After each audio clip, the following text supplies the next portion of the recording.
우리 다 같이 찬송가 1장 드리시면서 주일 예배를 하나님 앞에 드리시겠습니다. 만복의 근원 하나님 온 백성 찬송 드리고 저 전사여 찬송하세 찬송 성부 성자 성령 아멘.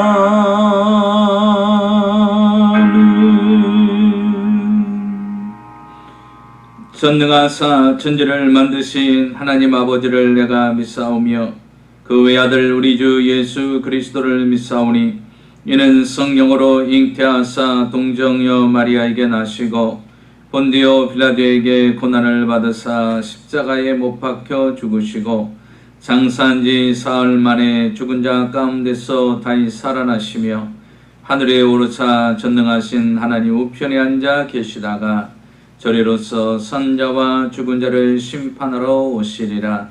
성령을 믿사오며 거룩한 공예와 성도가 서로 교통하는 것과 죄를 사하여 주시는 것과 몸이 다히 사는 것과 영원히 사는 것을 믿사옵나이다. 아멘. 우리 다같이 찬송가 524장 통일 찬송가 313장 드리겠습니다.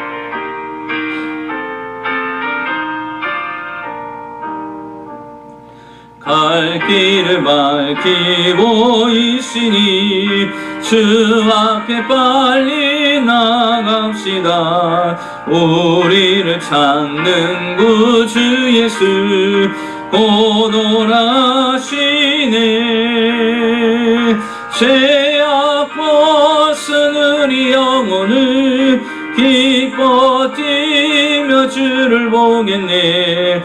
하늘에 계신 주 예수를 영원히 섬기니 우리를 오라 하시는 말 기쁘게 듣고 순종하세.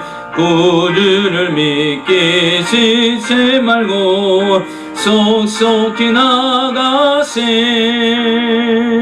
죄악 벗은 우리 영혼은 기뻐 뛰며 주를 보겠네. 하늘에 계신 주 예수를 영원히 섬기니 주 오늘 여기 계시오니 다 와서 주의 말씀 듣세. 듣기도 하며 생각하니 참 진리시로다. 죄악 벗은 우리 영혼은 기뻐 뛰며 주를 보겠네. 하늘에 계신 주 예수를 영원히 섬기니. 아멘. 기도하겠습니다. 오늘도 살아서 역사하시는 전능하신 아버지 하나님, 거룩한 주일 주 앞에 나와 마음과 힘과 정성을 다하여 주 앞에 예배드리게 하심을 감사합니다. 오늘도 주 앞에 예배자로 서게 하신 아버지, 우리의 모든 죄악을 그리스도의 보혈로 정결하게 씻어주시고 다시 하나님의 자녀됨을 확인하고 하나님의 자녀로서 이 땅에서의 권세와 은혜를 누리며 살아갈 수 있는 귀한 시간들로 다시 세워질 수 있는 시간이 되도록 은혜를 베풀어 주시옵소서. 죄를 용서해 주시고 그럼에도 불구하고 축복하시는 전능하신 하나님 앞에 우리의 모습 그대로 드리오니 하나님 이 시간에 새로운 은혜를 부어주시고 하늘의 문을 여셔서 하나님의 위로와 소망과 평안과 안식을 얻는 귀한 시간이 되게 하여 주시옵소서. 우리 인생의 수고하고 무거운 짐들을 주님 앞에 내려놓습니다. 코로나로 인하여서 힘들고 지친 모든 삶의 환경과 영혼의 피곤함과 지침을 주 앞에 내려놓습니다. 하나님께서 성령으로 충만케 하여 주셔서 다시 한번 우리 영혼이 힘을 얻게 하시고 모든 상황과 형편이 좋아지고 달라지고 하나님의 은혜와 축복이 넘치는 귀한 일들이 우리의 삶 가운데 날마다 나타나게 하여 주시옵소서. 그리하여 하나님을 찬양하고 하나님을 의지하며 하나님을 고백하며 하나님을 신뢰하며 나갈 수 있는 믿음의 사람들로 든든히 세워지는 귀한 시간이 되게 하여 주시옵소서. 이 세상을 살아가면서 우리 힘으로 능으로 할 수 없는 일들이 너무나 많사오니 오늘도 전능하신 하나님을 힘입어 믿음으로 살아가길 원합니다. 우리의 마음과 생각 속에 의심과 불신앙은 떠나가게 하시고 온전히 하나님을 믿는 확고한 믿음 위에 든든히 세워질 수 있는 귀한 시간들이 되게 하여 주시옵소서. 아버지 하나님, 우리의 신앙이 자로나 오르나 치우치지 않냐며 하나님만을 부여잡고 믿음으로 승리하며 말씀에 힘입어 믿음으로 살아갈 수 있는 하루하루의 삶들이 되게 하여 주시옵소서. 오늘도 말씀으로 우리를 위로하시고 소망을 주시고 담대함을 주시고 확신을 주셔서 말씀에 힘입어 믿음으로 그물을 내리게 하시고 말씀에 힘입어 그 말씀대로 살아가게 하시고 오늘도 말씀에 통하여서 하나님의 선하시고 기뻐하시고 온전하신 뜻이 무엇인가 분별하고 깨닫고 은혜 받게 하시고 그것을 지켜 행함으로 말미암아 이 땅 위에 하나님이 주시는 은혜와 축복을 다 소유하게 하여 주시옵소서. 예수님의 이름으로 축복하고 기도하옵나이다. 아멘. 네, 우리 다 같이 하나님 말씀 보겠습니다. 하나님 말씀은 창세기 19장 12절에서 16절까지의 말씀입니다. 다 찾으신 줄 알고 우리 같이 한 목소리로 같이 읽겠습니다. 시작. 그 사람들이 롯에게 이르되 이외에 내게 속한 자가 또 있느냐? 내 사위나 자녀나 성 중에 내게 속한 자들을 다 성 밖으로 이끌어내라. 그들에 대한 부르짖음이 여호와 앞에 크므로 여호와께서 이곳을 멸하시려고 우리를 보내셨나니 우리가 멸하리라. 롯이 나가서 그 딸과 결혼할 사위들에게 말하여 이르기를 여호와께서 이 성을 멸하실 터니 너희는 일어나 이곳을 떠나라 하되 그의 사위들은 농담으로 여겼더라. 동틀 때 천사가 롯을 재촉하여 이르되 일어나 여기 있는 내 아내와 두 딸을 이끌어내라. 이 성의 죄악 중에 함께 멸망할까 하노라. 그러나 롯이 지체하매 그 사람들이 롯의 손과 그 아내의 손과 두 딸의 손을 잡아 인도하여 성 밖에 두니 여호와께서 그에게 자비를 더하심이었더라. 아멘. 예, 저는 오늘 창세기 19장 12절에서 16절까지의 말씀을 가지고 가정의 울타리를 치자, 이와 같은 제목으로 함께 말씀을 나누겠습니다. 사람은 몸이 성장하면서 그 나이에 맞게끔 성장해야 되지 않겠습니다. 5살이면 5살에 맞게끔 몸이 있어야 될 것이고 10살이면 10살에 맞게끔 20살이면 20살에 맞게끔 그 육체가 성장을 해야 그것이 마땅하고 그것이 정상적인 몸이라고 이야기할 수 있는 것입니다. 마찬가지로 영적인 몸도 역시 그 나이에 맞게끔 성장해야 된다는 것이죠. 우리가 예수를 믿어서 5년이 되었으면 5년에 맞게끔 성장해야 되고 예수 믿은 지 20년이 됐으면 20년에 맞게끔 성장해야 될 것이고 우리가 주님을 믿어서 직분을 받았으면 그 직분에 맞게끔 믿음이 성장돼야 되는 것이 마땅한 것입니다. 그런데 이렇게 성장하지 못하는 경우가 종종 있는 것을 볼 수가 있습니다. 신체적으로, 육체적으로 성장해야 될 나이에, 성장해야 될 시기에 성장하지 않는 병을 외소증 증후군이라고 이야기를 합니다. 마찬가지로 영적인 성장이 있어야 되는데 영적인 성장이 제대로 이루어지지 않는 것은 영적 외소증 증후군이라고도 말을 하는 것입니다. 영적 성장이 멈춰졌으면 어떻게 될까요? 그것은 질병입니다. 그것은 어떻게 될까요? 반드시 치료를 받아서 정상적으로 성장해 나가야 된다라는 것입니다. 오늘 성경을 통해서도 보면 우리의 신앙이 성장돼야 됨을 분명히 말씀해 주고 있습니다. 그런데요, 이 신앙의 성장이 신앙을 가진 뒤부터 그만큼 신앙의 연수가 오래되면 오래된 만큼 비례해서 신앙의 성장에 대해 마땅한데 그렇지 않은 것을 볼 수가 있습니다. 그러니까 믿은 세월하고 신앙의 성장은 다르더라는 것입니다. 내가 20년을 믿었으면 20년만큼의 믿음이 성장하고 신앙이 성장하고 인격이 성장해야 되는데 그렇지 못한 경우가 있어요. 오히려 예수를 믿은 지 한 4년 5년 됐는데 한 10여 년 됐는데 그분들이 오히려 더 믿음이 성숙되고 믿음이 성장하는 것을 종종 볼 수가 있습니다.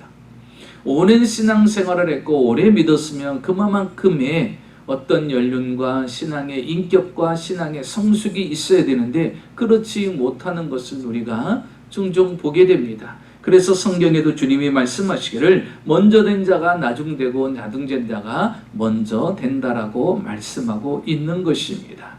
그렇기 때문에 오래 믿었다고 해서 그 사람이 영적으로 성장하고 성숙된 신앙이라고 단정할 수 없는 것이고 그가 믿은 지가 얼마 되지 않았다고 해서 그의 신앙이 성숙되지 않더라고 또한 단정할 수 없는 것이 영적인 신앙의 모습이라고 말할 수가 있습니다. 오늘 성경 본문을 통하여서 보면 이 아브라함의 조카 롯이 살고 있는 소돔과 고모라 성이 그 배경이 되고 있습니다. 하나님께서 이 소돔과 고모라 성을 심판하려고 작정을 하셨어요. 왜냐하면 이 소돔과 고모라 성을 보니까 그 성이 죄악으로 특별히 성적으로 많이 타락한 도시로 바뀌어져 가고 있는 것입니다.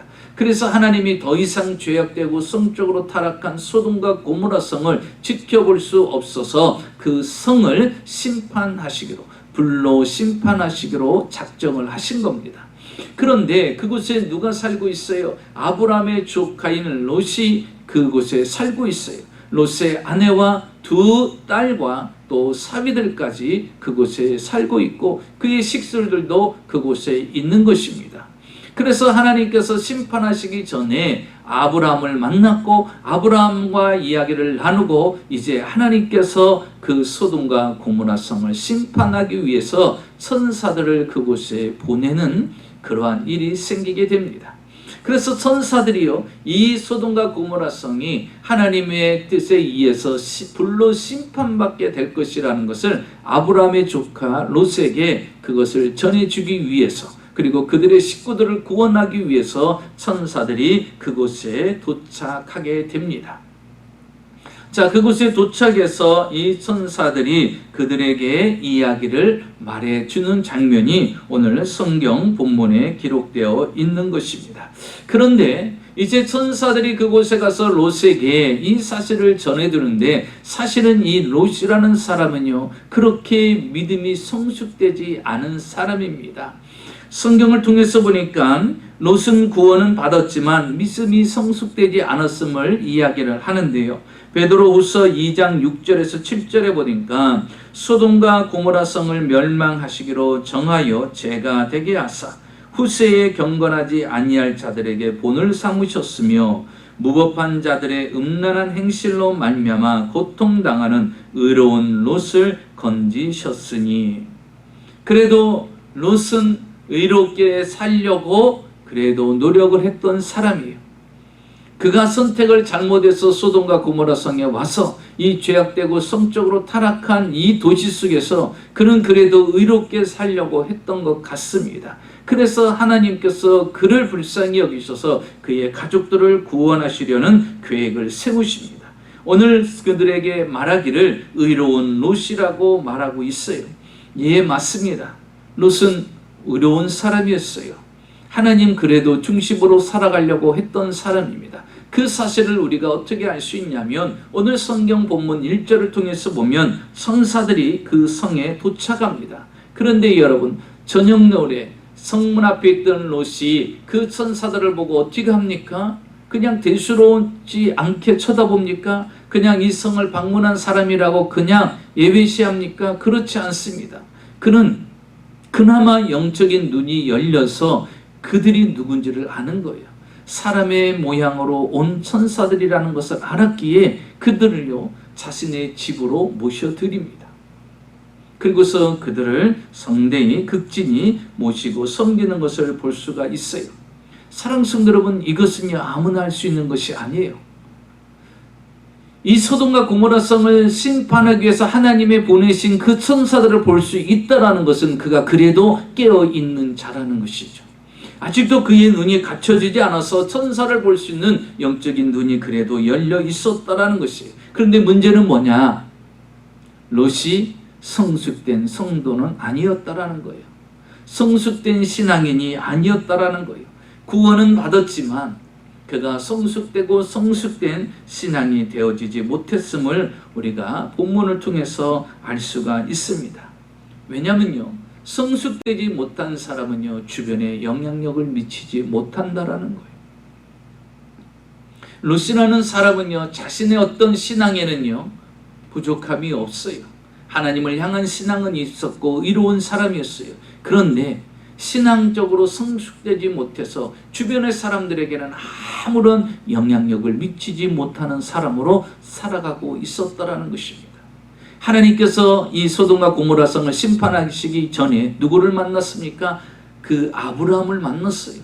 아브라함에게 이렇게 이야기합니다. 조카 롯이 있는 소돔과 고모라 성을 멸망하려고 한다. 그랬더니 아브라함이요 하나님 앞에 부탁을 합니다. 하나님, 의인 50명만 있어도 멸망시키지 마옵소서. 그랬더니 하나님이 그래, 그런데 50명도 안 될 것 같아요. 그래서 아브라함이 얘기합니다. 계속 하나님이랑 계속 이야기하면서 마지막 10명, 하나님 10명만 있어도 그 성을 멸망시키지 마옵소서. 아브라함이 생각할 때 그래도 조카 롯이 있고 그의 부인이 있고 두 딸이 있고 사위가 있고 그의 식솔들이 있으니 최소한 10명은 있겠지라고 생각을 했던 거예요. 하나님의 의로운 사람들, 하나님을 믿는 사람들 10명은 있겠지라고 계산했는데 여러분 어떻게 됐습니까? 결국 그 10명이 없어서 이 소돔과 고모라 성이 멸망하게 되었다라는 사실입니다. 사랑하는 성도 여러분, 우리나라 한국 교회가 엄청히 욕을 먹습니다. 이유가 무엇일까요? 어느 신문을 통해서 보니까요, 기독교의 신뢰도가 천주교, 불교 다음이랍니다. 다시 말하면 기독교가 이 세상 사람들한테 신뢰감을 주지 못한다라는 거예요. 천주교보다도 불교보다도 못하다는 거예요. 그만큼 그리스도인들이 신앙적으로 성숙되지 않았다라는 것이죠. 세상의 빛과 소금의 역할을, 세상의 영향력을 주지 못하고 있다라고 말하고 있는 것입니다. 여러분, 우린 그리스도인으로서 우리의 삶에 신앙에 영향력을 주며 살아가야 됩니다. 오늘 이 소돔과 고모라 성이 멸망한 이유, 롯은 그 땅의 의인이었지만 그 땅에 10명의 의인이 없었다라는 거예요. 롯은 그의 가족에게 어떤 영향력을 미쳤을까? 왜 10명도 못 되는 사람들이 되어버렸는가?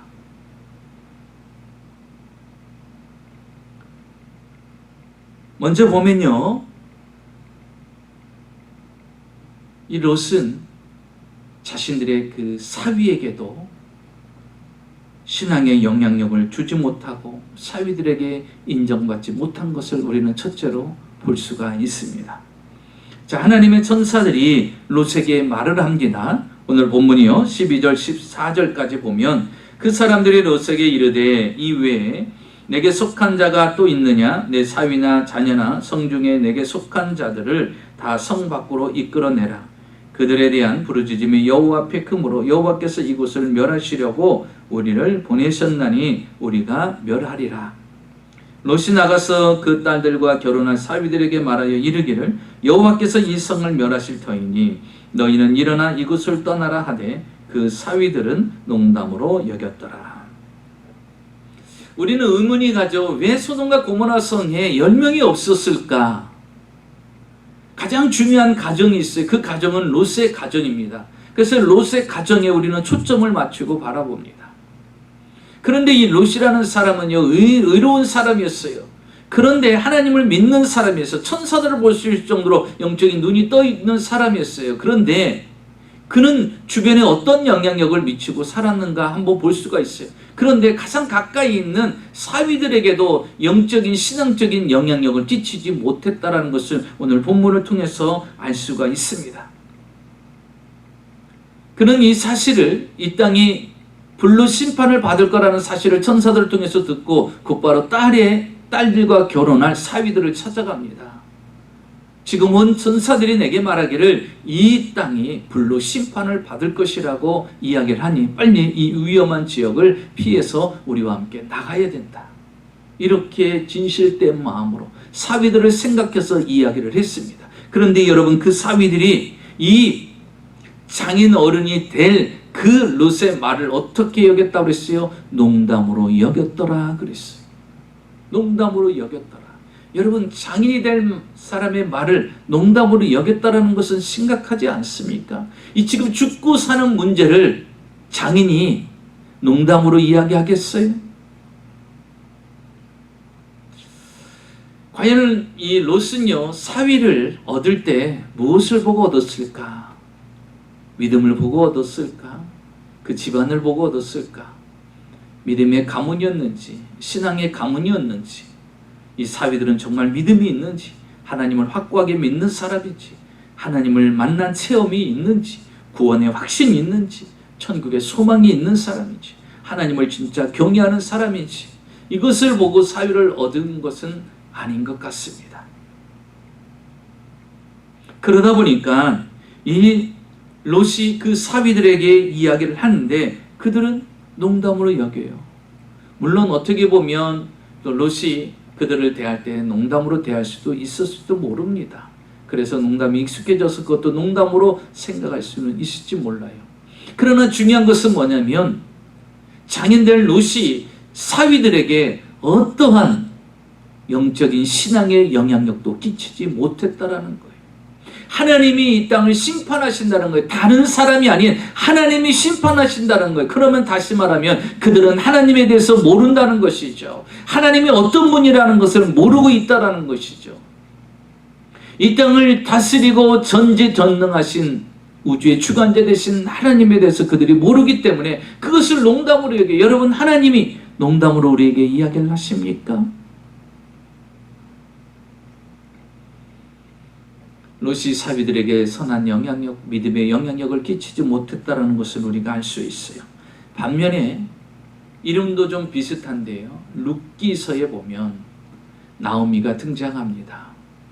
그 나오미는요, 이스라엘 땅에 흉년이 들어서 그가 이방 땅으로 이주를 합니다. 남편과 두 아들을 데리고 갑니다. 그리고서 두 아들은 그곳에서 이방 여인과 결혼을 하게 되죠. 어느 날 남편이 그만 죽게 됩니다. 그리고 세월이 지나 또 두 아들도 갑자기 죽게 됩니다. 얼마나 기가 막혀요.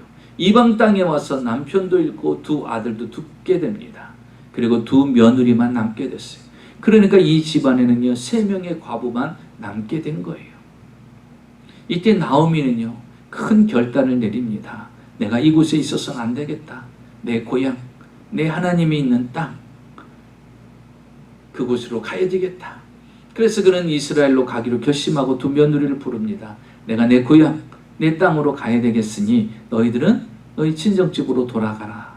며느리에게 이야기합니다. 그랬더니 한 며느리는 그 어머니의 말을 듣고서 시어머니의 말을 듣고 친정집으로 돌아갑니다. 그런데 룻이라는 여인은 안 돌아가겠다라는 거예요. 어머니 가시는 곳에 같이 따라가겠다라는 거예요. 여러분, 어머니를 따라가서 시어머니를 따라간다고 해서 무슨 보장된 게 있습니까? 지금 어머니도 남편이 없어요. 아들들도 없어요. 당장 이스라엘로 돌아간다 할지라도 먹고 살 문제가 해결되지 않은 거예요. 어떤 처참한 삶을 살게 될지, 또 본인은 이방 여인으로서 어떤 대접을 받을지 알지 못하는 상황이에요. 그런데도 불구하고 이 여인은 어머니 가시는 이스라엘 땅에 자기도 가겠다라고 한사코 이야기를 합니다. 그러면서 여러분, 이 루시라는 여인이 나오미에게 한 고백이 이것입니다. 1장 16절에 보니까 루시 이르되 내게 어머니를 떠나며 어머니를 따르지 말고 돌아가라 강권하지 마옵소서. 어머니께서 가시는 곳에 나도 가고 어머니께서 머무르시는 곳에 나도 머무르겠나이다. 어머니의 백성이 나의 백성이 되고 어머니의 하나님이 나의 하나님이 되시리라. 여러분, 나오미의 며느리 루시라는 여인이 뭐라고 말해요? 어머니의 하나님이 나의 하나님이 될 것입니다. 여러분, 어떤 사람은요, 시어머니가 안 믿는 그 종교, 시어머니가 싫어서 안 믿는 사람들이 많아요. 시어머니 때문에 그 종교를 안 갖는 사람들이 많아요. 비록 과부가 됐어요. 며느리한테 뭐 특별히 어떻게 잘해줄 수 있겠어요? 생활이 어려울 텐데. 그런데도 그가 며느리들한테 보여준 게 있어요. 하나님을 믿는 신앙의 모습, 성숙된 모습, 하나님을 믿는 신앙의 모습을 이 루스에게 보인 거예요. 그러니까 이 여인이 뭐라고 말합니까? 어머니 하나님이 나의 하나님이 될 것입니다. 그 어머니 하나님 나도 믿겠습니다. 여러분, 결국 이 루시라는 여인을 통해서 누가 이 땅에 탄생을 하죠? 바로 다윗이 탄생하고 예수 그리스도가 이 땅에 탄생합니다. 얼마나 엄청난 일이에요. 얼마나 대단한 일이 이 루시라는 여인을 통해서 나타났습니까? 이 나옴이라는 여인 한 사람의 성숙된 신앙의 모습이 그 여인에게 하나님을 심어줬어요. 그리고 그 여인은요, 예수님을 탄생케 하는 조상이 되었다라는 사실입니다. 여러분은 여러분의 주변에 어떤 선한 영향력을 미치고 있습니까? 루스 보니까요, 두 번째로 루스의 신앙은 아내에게도 영향을 주지 못했어요. 이 롯은요, 아내에게도 영적인 신앙에 영향을 주지 못한 것을 볼 수가 있습니다. 롯은 가장 가까운 아내에게도 영향을 주지 못했어요. 성경은 롯의 아내 이름을 기록하고 있지 않습니다. 분명히 이 여인도 이름이 있을 텐데 성경 곳곳에는 이렇게 말하고 있어요. 롯의 처를 생각하라. 롯의 처를 생각하라는 거예요. 그가 어떻게 수금 기둥이 되었는지 그 롯의 처를 기억하고 생각하라고 얘기합니다. 분명히 이름이 있을 텐데 이름조차도 기록하지 않는 것을 보게 됩니다. 롯의 아내는요, 뒤돌아보지 말라는 천사들의 말에도 불구하고 소돔성에 두고 온 그 재산의 미련이 나와서 그는 그만 뒤를 돌아봅니다. 어떻게 되었습니까? 소금 기둥이 되어버렸어요. 오늘 26절에 보니까 롯의 아내가 뒤를 돌아보았으므로 소금 기둥이 되었더라. 아내에게 천국의 소망을 심어주지 못했어요.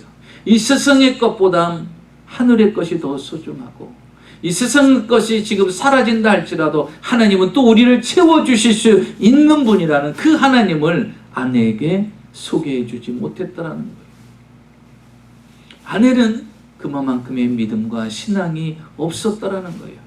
하늘의 것, 하나님의 것보다도 세상의 것에 더 미련을 두었던 것이, 그래서 앞을 향해서 나가야 되는데 하나님이 지금 이 땅을 심판하는데 그 땅을 향해서 돌아가려고 하는 그 여인, 결국 어떻게 됩니까? 소금 기둥이 되어버렸어요. 그냥 기둥이 되어서 영원히 쳐다보고 있으라는 거죠. 이 또한 롯에게도 책임이 있어요. 그 스스로 혼자는 의로운 자였어요.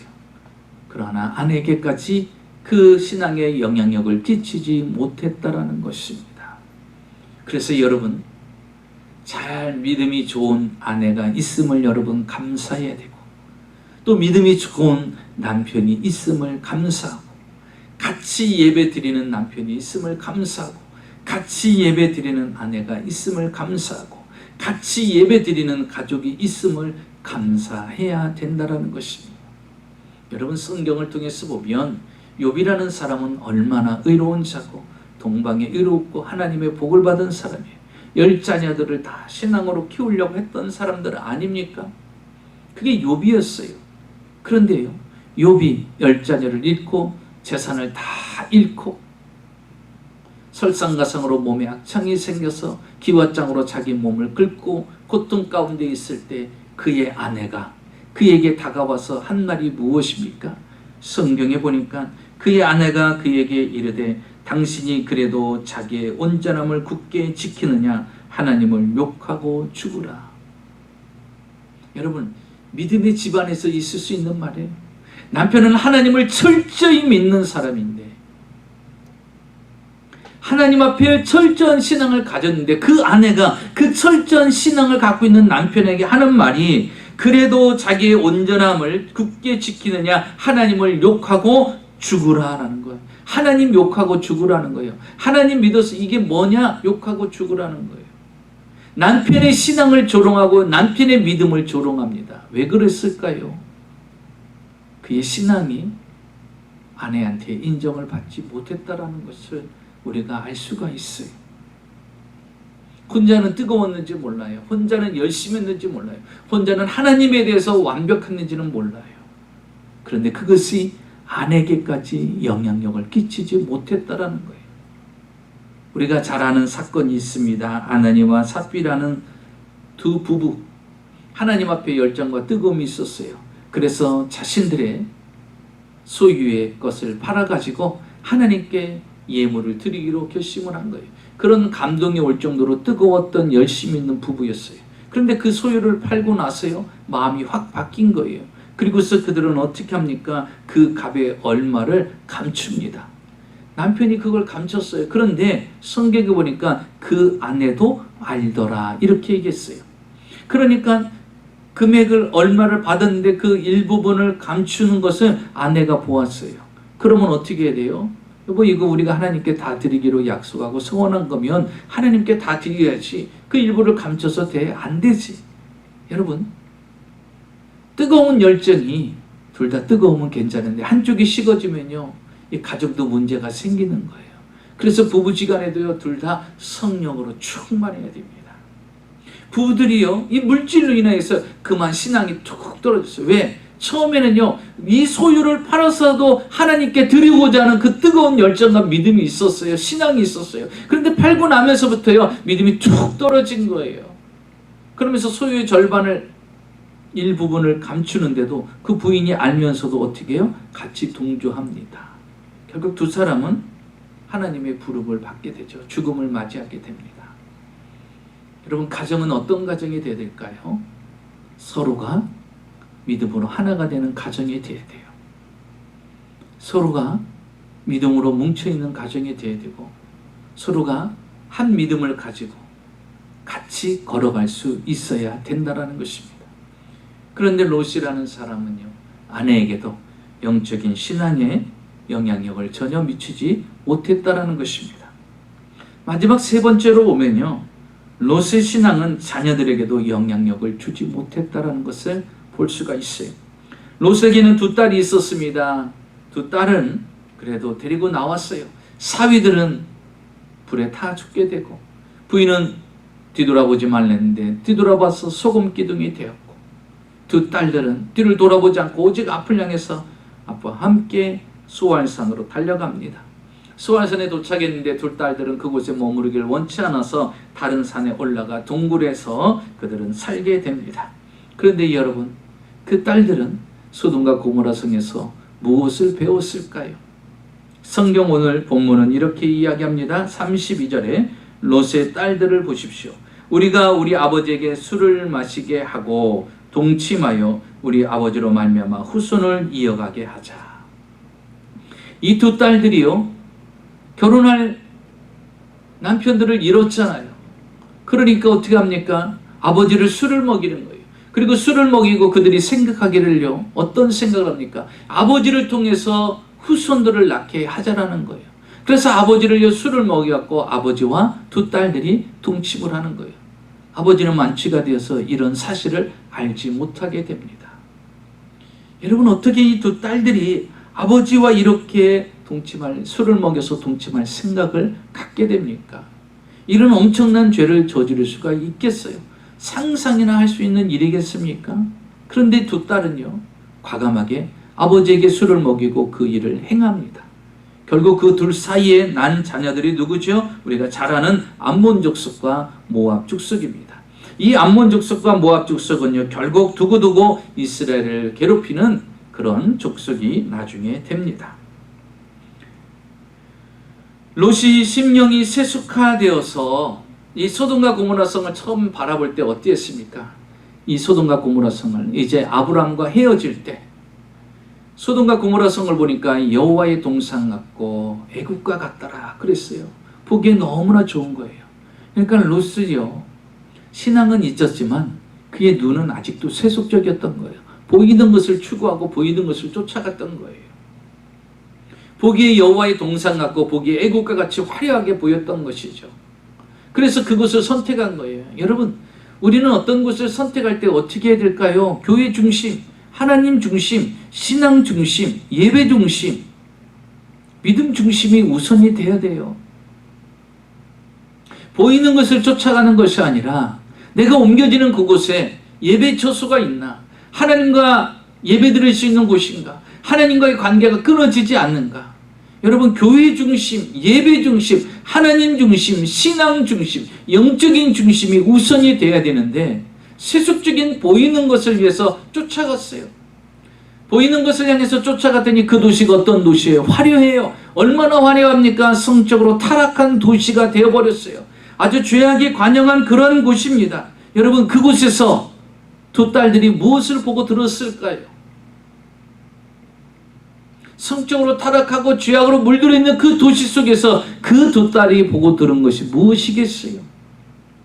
그런 죄를 범해도 죄로 느껴지지 않는 거예요. 왜? 그 도시가 하나님이 불로 심판할 만큼 그렇게 죄악으로 타락한 도시가 되어버렸어요. 그러다 보니까 그것은요, 아무렇지도 않은 거예요. 여러분, 요즘 시대가 어떻습니까? 성을 지워버립니다. 그래서 요즘 패션 같은 경우도 보니까요, 여자들이 남자 옷을 입고요, 남자들이 여자 가방까지 드는 그런 패션이 앞으로 진행된다라는 거예요. 무엇을 지우는 거예요?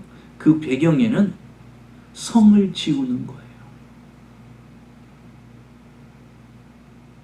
그런 환경 속에서 이 아이들이 자랐으니 아버지를 술 먹여서 그 아버지와 동침해서 후손들을 낳겠다라는 그런 생각을 아무 죄책감도 죄의식도 갖지 아니하고 이 일을 행하고 생각할 수가 있었다라는 것입니다.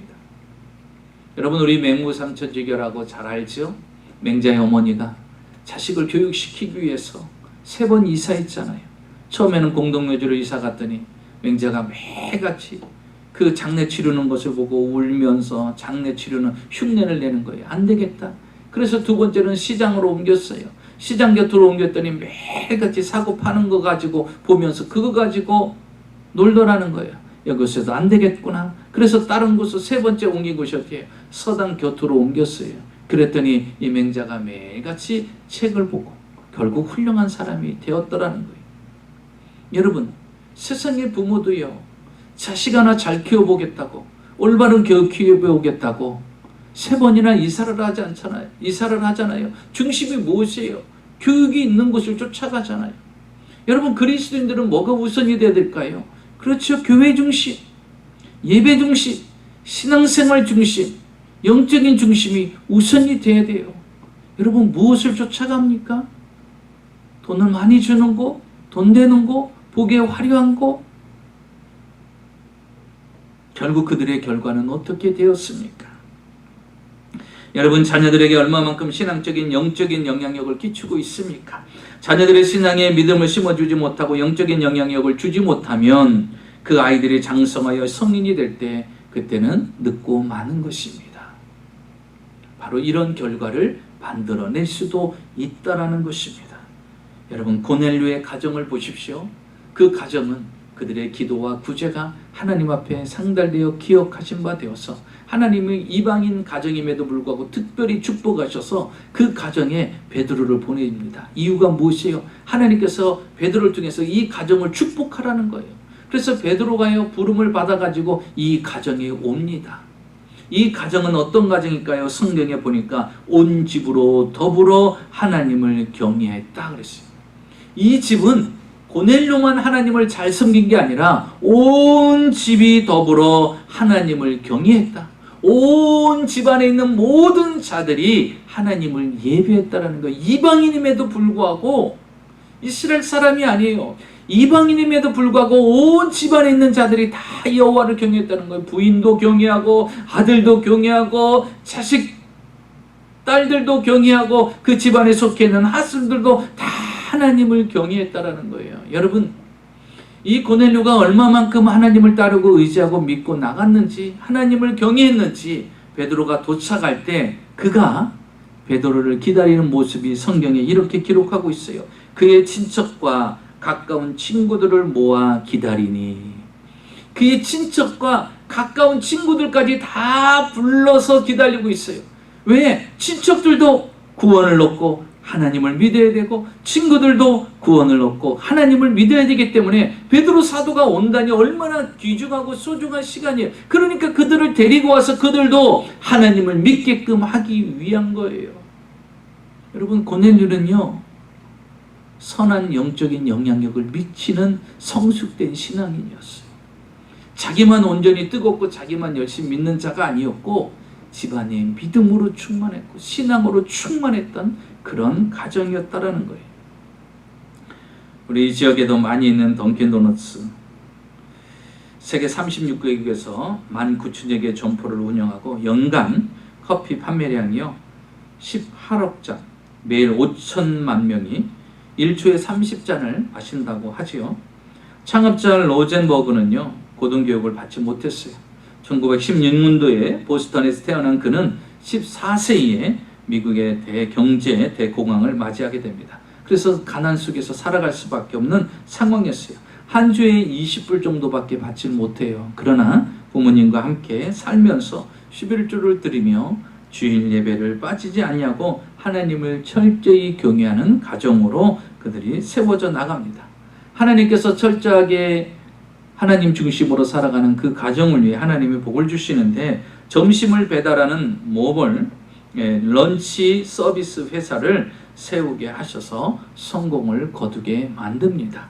그래서 오늘날 이렇게 던킨도너츠라는 유명한 그러한 기업체를 이끌어 가게 됐는데요. 이 로젠버그, 창업자인 로젠버그가 72세 생일 축하연에서 그는 이렇게 고백을 합니다.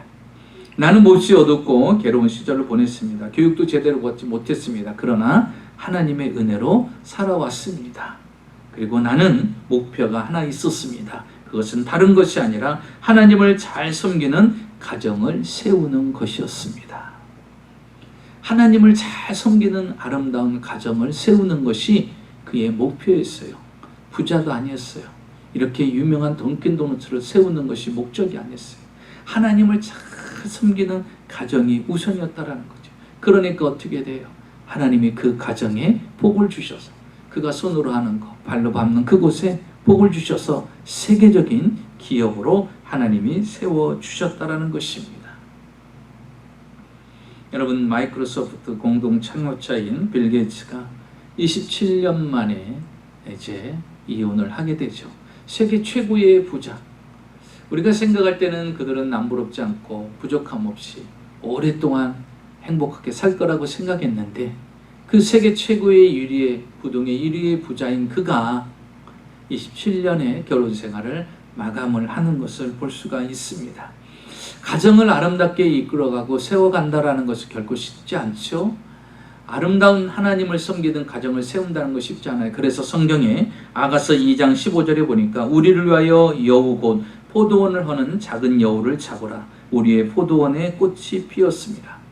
팔레스타인 지역에는요 들판에 포도원이 많이 있습니다. 봄이 되면 포도나무에 꽃이 피게 됩니다. 근데 그때마다 출몰하는 게 있어요. 바로 작은 여우입니다. 한 15인치밖에 되지 않는 아주 작은 여우예요. 근데 이 작은 여우가 꽃이 핀 걸 알고 그 냄새를 맡고 포도원에 들어옵니다. 그러면 이 작은 여우가 하는 일이 뭐냐면 포도나무의 뿌리를 갉아먹어요. 그러니까 겉에는요 꽃이 펴 있는 것 같지만 사실은 뿌리를 갉아먹어서 결국 열매를 맺지 못하고 그 나무가 죽어버리게 되는 거예요.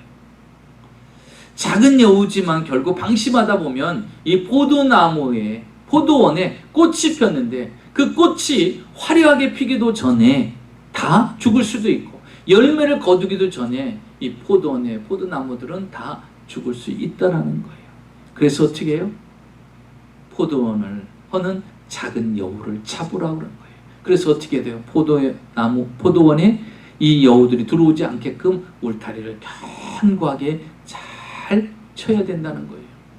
여러분, 우리 5월달 가정의 달을 맞이해서 여러분의 가정은 견고하십니까? 울타리를 잘 치고 계십니까? 여러분의 가정은 든든하신가요? 남편의 신앙도, 아내의 신앙도, 아이들도 신앙도, 여러분의 부모와 그러니까 친척의 신앙도 든든하십니까? 우리는 우리 가정의 믿음의 울타리를 잘 쳐서, 롯의 가정은요, 하나님의 심판을 받을 때 어떻게 됐어요? 결국 울타리가 견고하지 못하여서 결국 무너지고 말았지 않았습니까?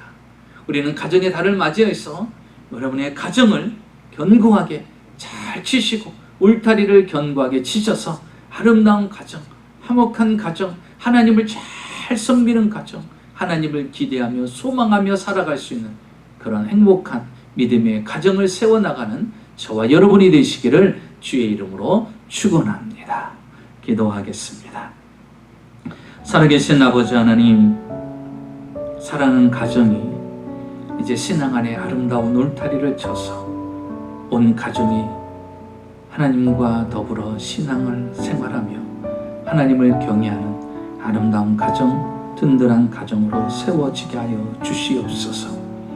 작은 여우가 들어와서 온 가정을 휘뒤집어나 꽃이 폈음에도 불구하고 그 꽃이 열매를 거두지 못하는 안타까운 가정이 아니라 꽃이 핌으로 열매를 맺어 정말 그 가정에 노랫소리가, 기쁨의 감사의 소리가 늘 울려 퍼지는 울타리가 견고하게 쳐서 외부적으로도 어떤 영향을 받지 않는 하나님만을 잘 섬기는 견고한 가정을 세워나감에 부족함이 없도록 이제 든든히 가정을 세워나갈 수 있는 믿음의 가정이요 자녀들이요 믿음의 사람들로 세워주시옵소서. 오늘도 마음과 정성을 다해 주 앞에 귀한 물질을 드립니다. 11조 감사함을, 선교함을, 구제함을, 건축님을, 기도의 제목을 적어 주 앞에 드립니다.